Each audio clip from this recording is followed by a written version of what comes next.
ምንድነው? ምን ሆነብሽ? ምንድነው እሱ? ጨው ብቻ ነው ምግቡ እኮ። ይቅርታ፣ አሁን እቀይረዋለሁ። አልፈልግም። ማናጀሩን ጥራልኝ። እሱ አይስማ። ምግብ ምሰራውን ያባራታል። ምስኪን ናት። ምንድነው? በቃ ተረጋጊ። እና እኔ ምን አገባኝ? ማናጀሩን ጥራልኝ። ታሪኳን ብታቂ ነው። ኧረ ተይ እህቴ ተይ። ምንድነው ታሪኳ? እስቲ ንገረኝ። አንድ ልጅ አላት። ብቻዋን ነው የምታሳድገው።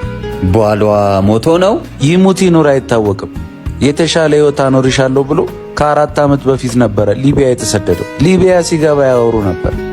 ከዛ ምን ተፈጠረ? የእሱም ድምፅ ጠፋ። እሷም እንዳረገዘች አወቀች። ቤተሰቦቿም ከቤት አባረሯት። ልጇን ወልዳ እዚህ እየሰራች ታሳድገዋለች። እና ያውን እቺ ሴትዮ እየፈራ ነው። መርዳት ነው ያለባችሁ።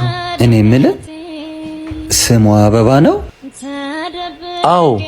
አንተ ነህ? ጠራልኝ ትችላለህ? እሺ አለቃ። ያልከኝ ልጅ ብቻ እንዳትሆን። ልቤ እየፈራ ነው። ከዚህ ሁሉ ስቃይና መከራ በኋላ ሚስትና ልጆችን ላገኛቸው ነው መሰለኝ።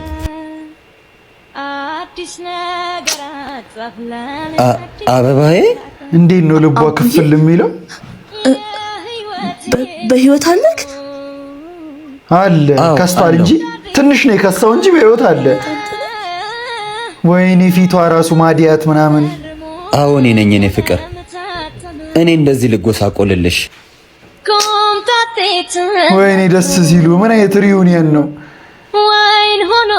እኔ አሁን በዚህ ሲቹዌሽን በደንብ ነበር ማለቅ ሰው ሚስትና ልጄን አግኝቻት። እናንተ ብትሆኑ ምን ታደርጋላችሁ? እስቲ ኮሜንት ላይ ጻፉልኝ።